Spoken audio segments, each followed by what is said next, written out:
guys, Larry Vincent here with the Bridge HC, and have you ever seen a stained glass that you just absolutely loved? I mean, I love stained glass, and so anytime that I can just, where I'm at a place where you can see it, I just like to stare at it for so very long, because it's not just the picture, it's how the picture is made. Because stained glass is taking something broken, as you know, right? Taking broken glass and making something absolutely and extravagantly beautiful out of it, and that is exactly how God works. He likes to take things that are broken, people that are broken, and make something beautiful out of them. When we meet Peter today, when we talk about the story that we're going to be talking about, at the point of this story in John chapter 1, Peter was broken. He was unsure of his future. He was unsure if Jesus would ever use him again. And if Peter were Jesus, Peter probably would have said absolutely not. I mean, after all, he did deny Jesus 3 separate times the night that he got arrested.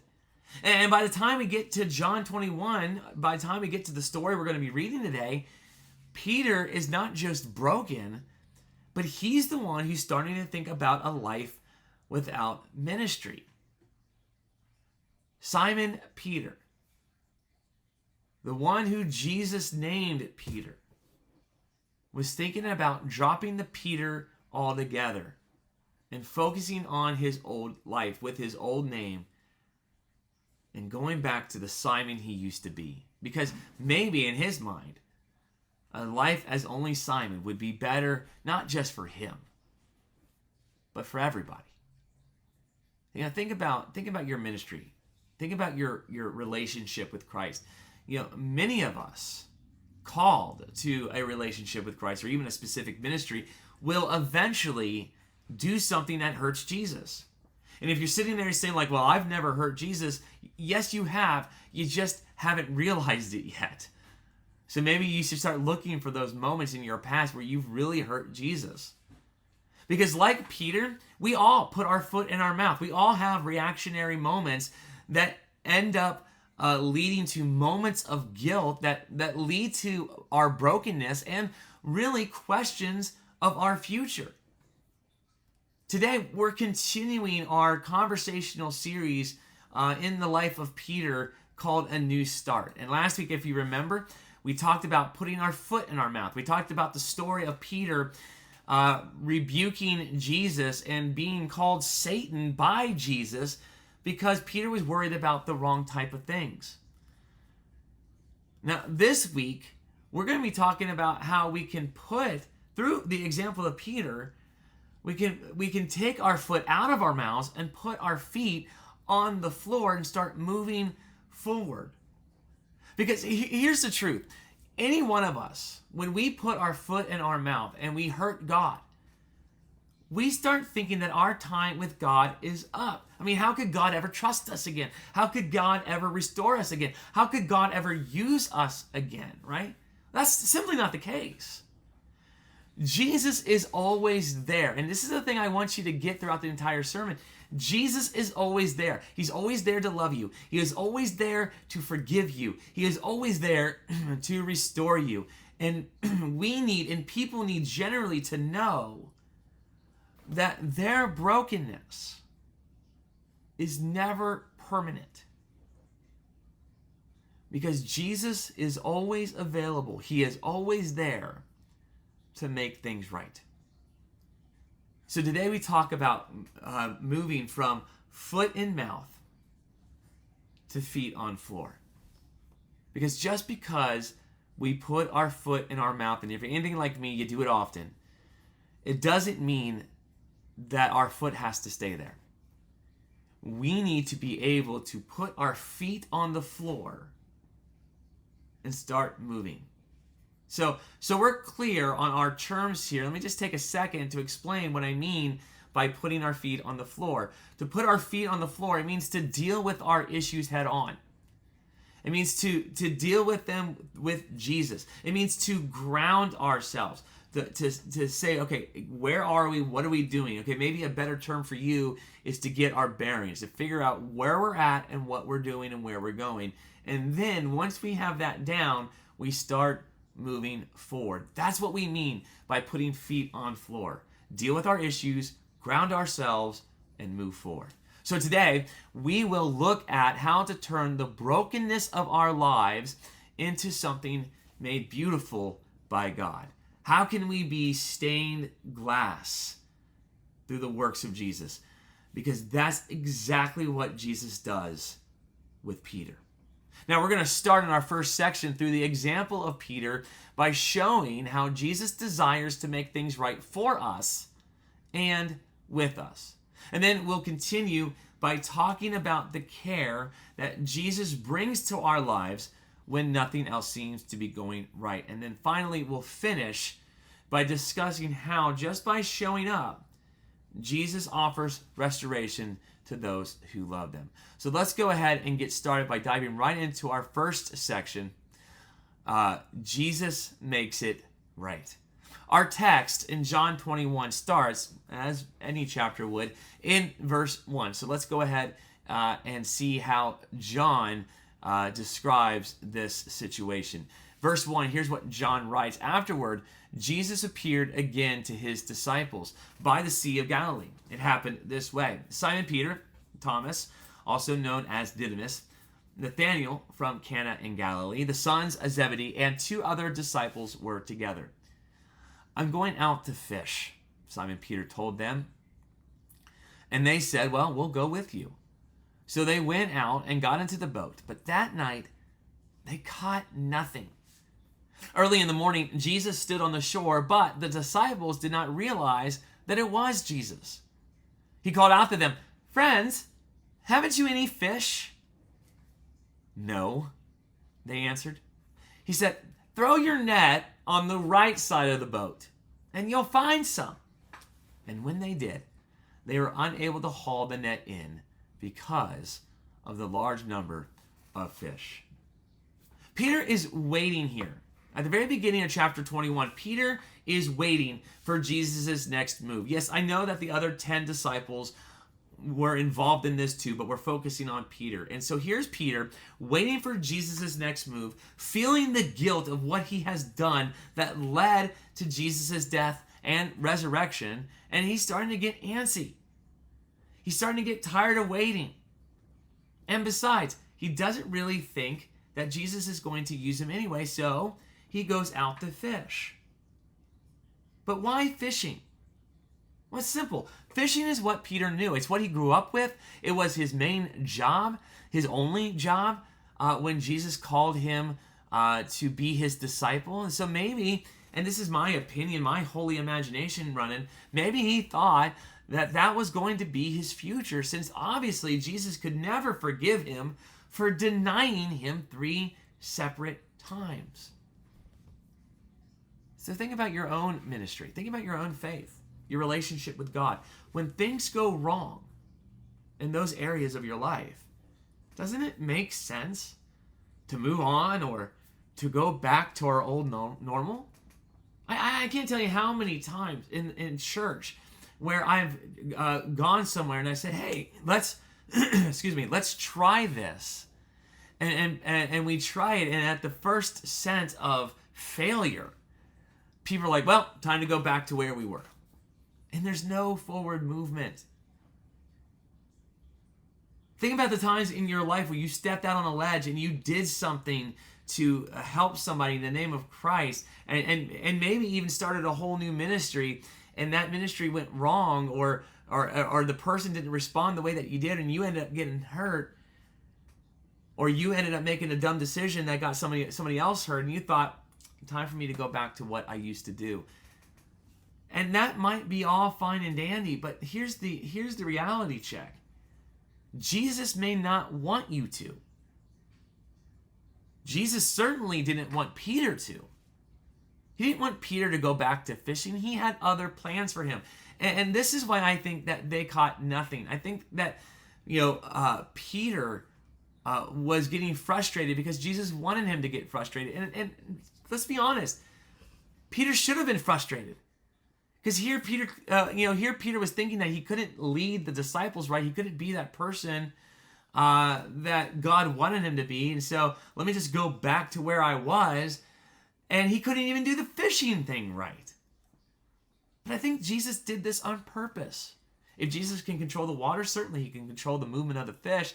And I think that this was proof in my mind of Jesus wanting something different for Peter. And this is why in verse 5 and 6, Jesus showed up to remind Peter and to remind the disciples and to remind us as the reader just who he was. Jesus was the one who was going to make things right. He is the one who will make things right for us. Jesus was the one who was going to give the disciples, Peter specifically, success. And he is the one who gives us success. And Jesus was the one who was going to give Peter more than what he could ever need or even ask for. In the same way, Jesus is the one who gives us more than what we need and ask for. When we feel useless and broken, we have to trust that Jesus will come to help us make things right.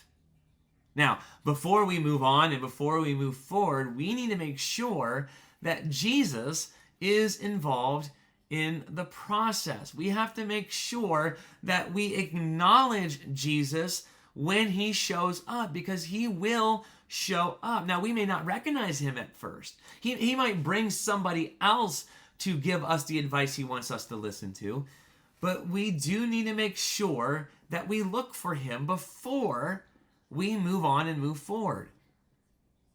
Because Jesus wants to help us to move forward.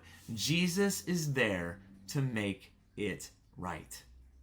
And that's where I want you to hang on to. That's the thought I want you to hold on to before we enter, or as we enter into our first set of discussion questions. Now, if you're new here with us today, you don't have to answer all three of these. You can answer one or all of them. Take your time with it. You can push pause after I'm done reading and then hit play and everything will come back and we'll continue on, okay? Here's the first question. When God asks us to move on and move forward in our faith, what things does he make us go through beforehand? And how has God prepared characters specifically in the Bible for their future ministries?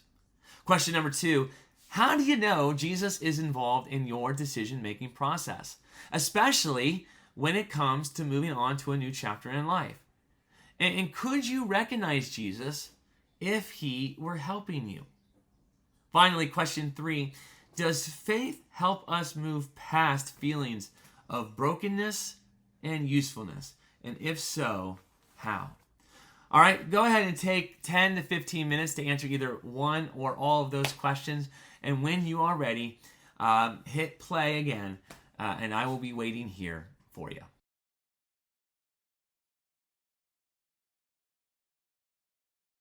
Hey guys, welcome back. So glad that you are with us tonight. I hope your conversation was fruitful as we talk about this idea of Jesus always showing up with the desire to make things right. And regardless of whether or not we accept that help, because it is up to us, Jesus will never force that. He will take care of us despite our brokenness. Okay? So let's talk about this in our second section, about how Jesus takes care of us. And let's continue reading our story from John chapter 21, starting in verse 7. Here's what John writes. He says, "Then the disciple whom Jesus loved said to Peter, 'It's the Lord.' And as soon as Simon Peter heard him say, 'It's the Lord,' he wrapped his outer garment around him, for he had taken it off, and jumped into the water. And the other disciples followed in the boat, towing the net full of fish, for they were not far from shore, about 100 yards. And when they landed, they saw a fire of burning coals there with fish on it and some bread. Jesus said to them, 'Bring some of the fish you have just caught.' So Simon Peter climbed back into the boat and dragged the net ashore. It was full of large fish, 153. But even with so many, the net was not torn. Jesus said to them, "Come and have breakfast." And none of the disciples dared ask them, "Who are you?" Because they knew it was the Lord.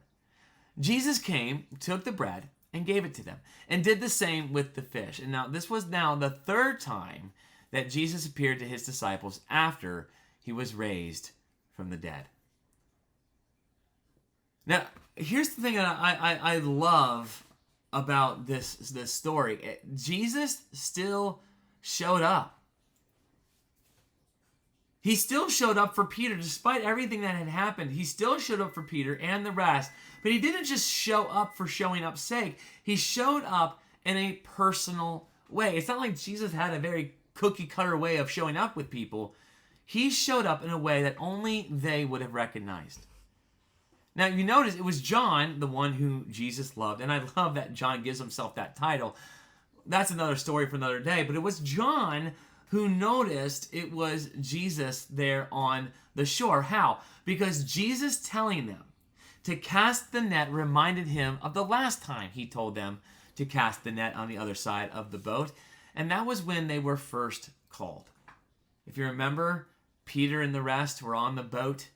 They were fishing. They had been fishing all night. They had caught absolutely nothing. They were tired. They were frustrated. And Jesus shows up and says, "Hey guys, cast the net on the other side of the boat, and I bet you something will happen."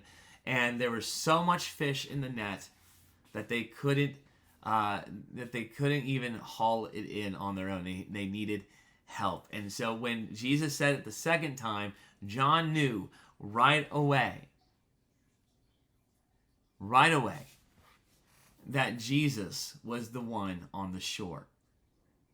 And in the same way, Jesus calls us in a very personal way. And when Jesus shows up, when he shows up to make things right, when he shows up to take care of our needs, he reminds us of the things that we have done together, that he has done for us, so that we have a glimmer of hope for the future. And that should provoke within us some sort of feeling, some sort of emotion, some sort of attitude that helps us to be motivated to put our feet on the floor and move forward. Listen, we may be broken. We may feel useless. We may feel like Peter, but those cannot restrict our feelings towards Jesus.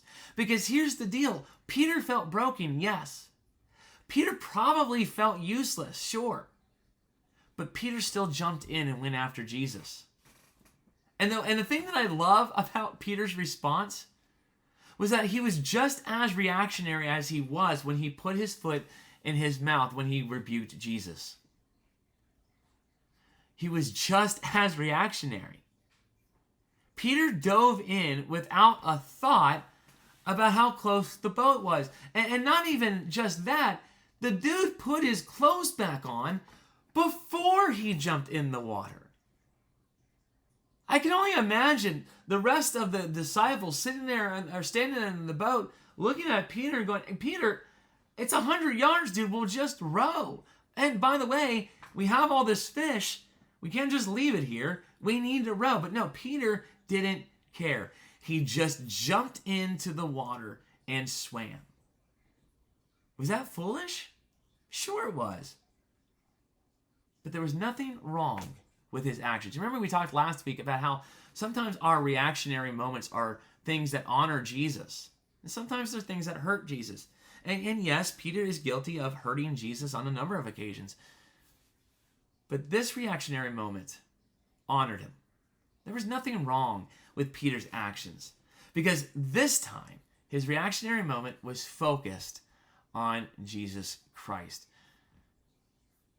And that fish that Jesus provided,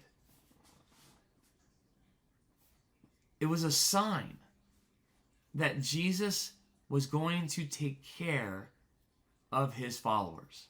He was going to take care of his people. And he was going to bless them throughout the process. You know, Jesus wants us to enjoy his blessings. He wants us to enjoy our relationship with him, even when our lives are not very enjoyable. Now, understand, Jesus will never bless us with something that we won't be able to enjoy. He will never provide 153 fish inside of a net that will break. This is why, miraculously, that net never broke. It should have. It would have on any other day, but not this day. Jesus filled their net, and he kept it strong so that it could hold all of the fish. And the point here is simple. That when Jesus shows up to make things right, he makes sure that we're taken care of. It reminds me of the story of Elijah on Mount Carmel. And if you've never read this story, you got to read both chapters. It's 18 and 19 in First Kings, right? 1 Kings 18 and 19. And in 1 Kings 18, we read this story, one of my favorite stories, of Elijah going up against the prophets of Baal. And really, it was against God and Baal, of which one was real. And to prove that God was real, Elijah literally called down fire from heaven. I wish I would have been there. It would have been so cool to have seen that. And even though he had that victory, even though he had that literal mountaintop experience, in the very next chapter, he runs away scared because he's afraid the queen is going to kill him. Now, I don't know about you, but if I can call fire from heaven, if I believe in God that can do that, I ain't worrying about a woman who wants me to be dead. Like, that doesn't matter. Like, come on, bring it. I got fire from heaven. But Elijah goes into the cave, and he enters into this moment of depression, this mental illness, that causes him to question whether or not he should even be alive. And even in his brokenness, instead of just letting him die, God provided ravens and angels to bring him food so that he wouldn't die. Jesus is going to take care of us even when we are broken. He's going to make sure that we have what we need. So even when we are so depressed that all we can do is stare at our phones, or all we can do is binge TV, or all that we can do is stare at our computer screen and try to motivate ourselves to do work that we know will never come, he will still provide us the opportunities and the means to get through those dark times. That's what I want you to hold on to as we head into our second set of discussion questions. Question number 1 is this: does God show himself in our times of personal conflict? I want you to think of some personal and biblical examples where this is true. Number 2, how can we enjoy our relationship with Jesus when our lives are not going in the direction that we feel they should? And how do you keep your faith in times of trouble? And then finally, question 3, Peter jumped in the water without thinking. He negated his responsibilities to bring the fish back and left his friends to do the rest of the work. Since, however, it was to go after Jesus, it is inferred by the author, and by me, I agree with this, that we should be okay with that. Is that how you see Peter's response? Do you see him as a responsible person who just went full force into Jesus and it shouldn't bother us? Or do you see it differently than that?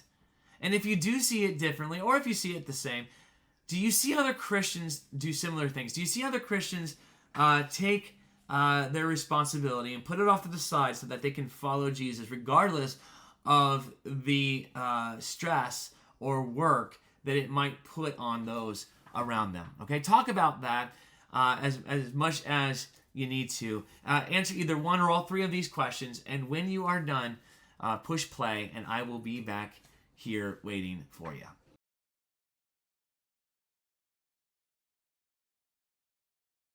Hey guys, welcome back. I hope you had a really good conversation about this idea that yes, Jesus will always show up Jesus will show up to make it right, and he will show up to take care of us, even when we are still in the midst of our brokenness. But in our third section, we're going to emphasize this a little bit more. I know I've been talking about this the entire time, but I want to emphasize one word. Yes, Jesus shows up, but Jesus will always show up.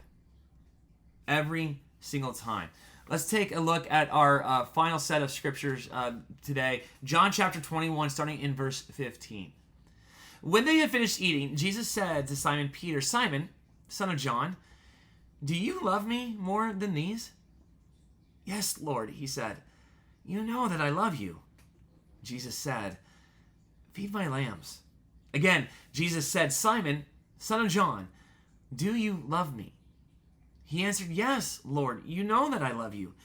Jesus said, "Take care of my sheep." The third time he said to him, "Simon, son of John, do you love me?" And Peter was hurt because Jesus asked him the third time, "Do you love me?" And he said, "Lord, you know all things. You know that I love you." Jesus said, "Feed my sheep. Very truly, I tell you that when you were younger, you dressed yourself and went where you wanted. But when you are old, you will stretch out your hands and someone else will dress you and lead you where you do not want to go." Now, Jesus said this to indicate the kind of death by which Peter would glorify God. And then he said to him, "Follow me." Now, Jesus wants us to move on from brokenness and uselessness to wholeness and usefulness.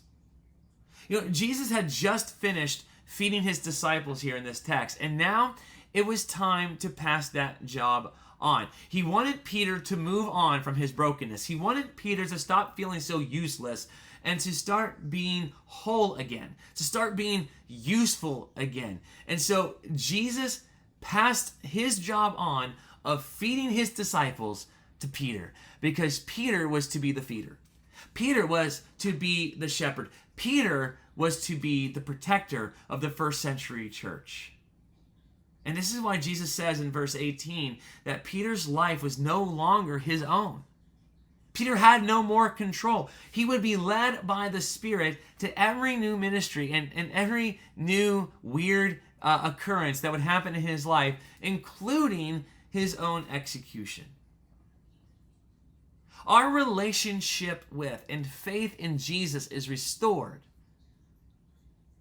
and we are made whole and useful when we, like Peter, confess our love for him. This is one of the reasons why Jesus asked Peter if he loved him. Because love is at the center of what we do. To feed the sheep, Peter had to take care of and love them, just like Christ loved his disciples. And yes, Jesus wanted to make the relationship right with Peter. Peter desperately wanted to make his relationship right with Christ. But love is not only the motivator to make our relationship with Christ right, it is absolutely necessary to follow Jesus. This is why Jesus asked Peter not just once, but 3 different times if he loved him. Jesus did not need Peter to say it over and over again. Peter was already forgiven. So this isn't just a measure of forgiveness. It is a reminder to Peter that everything Jesus did and everything Jesus will do and everything Jesus had done has to be centered on love. In the same way, everything that Peter did, everything that Peter was going to do, had to be centered on love. So what does that mean for us? Just because we sin, and we sin, and just because we hurt God, and we hurt God, it does not mean that our faith is over. It doesn't mean that we can never go back, because Jesus can and will still restore and use us. Again, 3 times Jesus asked Peter, and 3 times Peter responded that he loved Jesus. And traditionally, this means that symbolically, this canceled out the 3 times Peter denied Jesus. But it was more than that. Because Jesus was restoring Peter. He was reminding him of what needed to happen. He was reminding him that he loved him and was loved by him, and that love would carry him into the future. Because to restore is to forgive, but it's also to return the forgiven to their original mission. I can't tell you how many times I've seen in churches people screw up, people mess up, whether intentionally or unintentionally, and they're never allowed to go back to the ministry that they were in.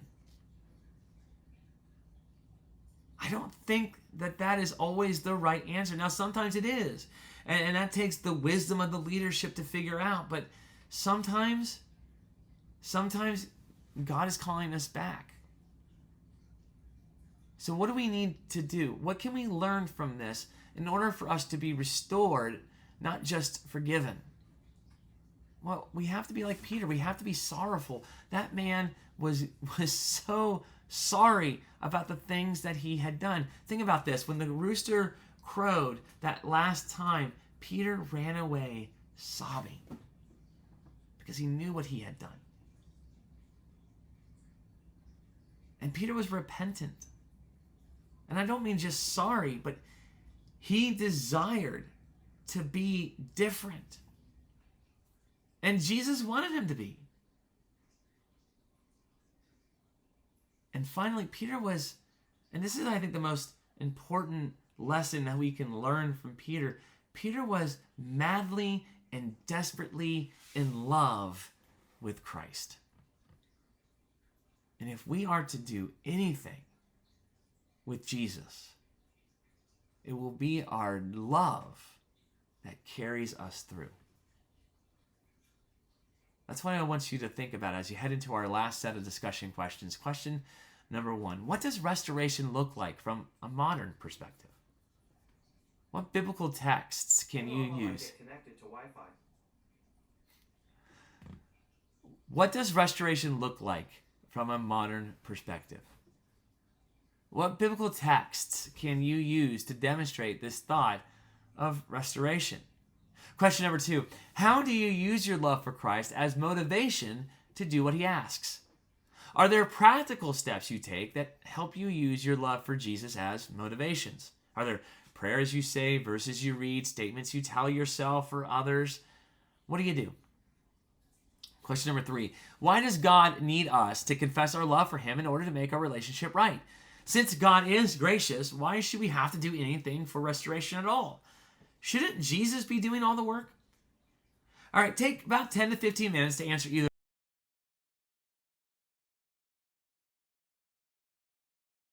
Hey guys, welcome back. I hope you had a great discussion. I hope that this conversation really impacted you.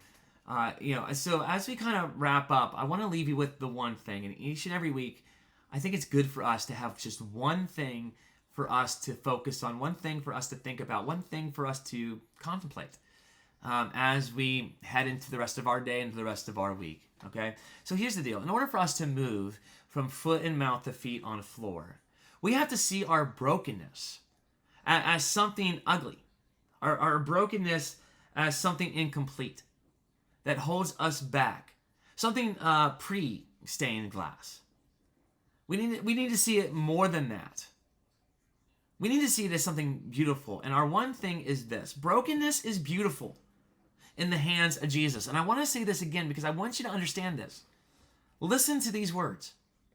Brokenness is beautiful in the hands of Jesus. He is the only one who can take our shards of glass and turn it into something beautiful, into a stained glass picture.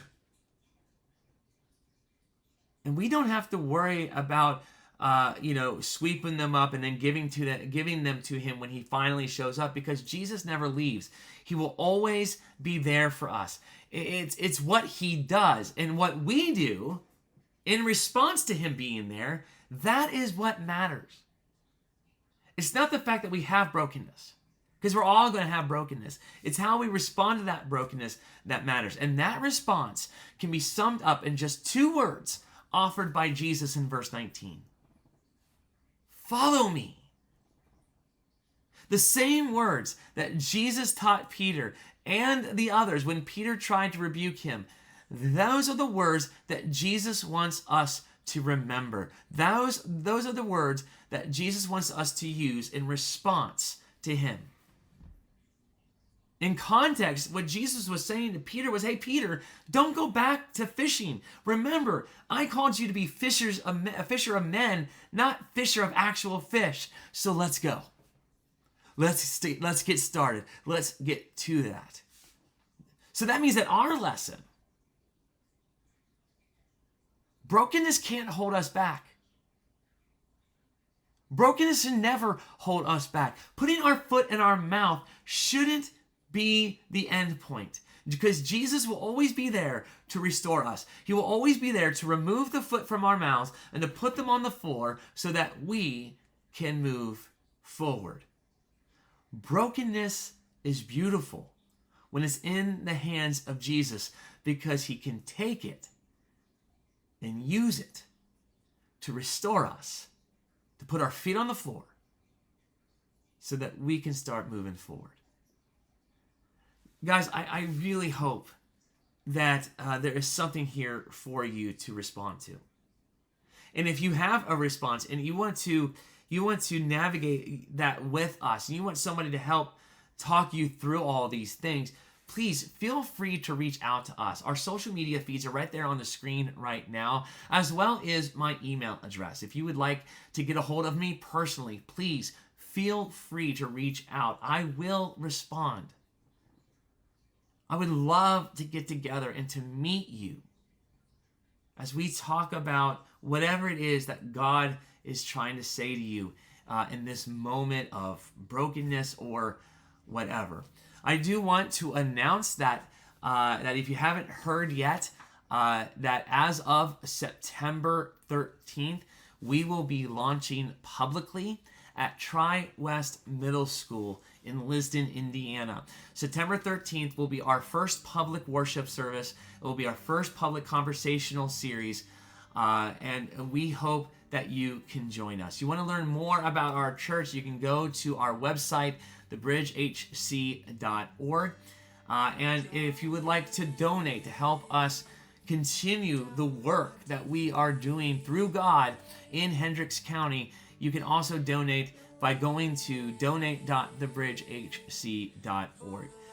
You can also learn more about our new move, and you can learn a lot about who we are through our socials and through our website. So I hope you check those out. All right, guys, that will do it for me. Until next time, as always, peace, love, and soul.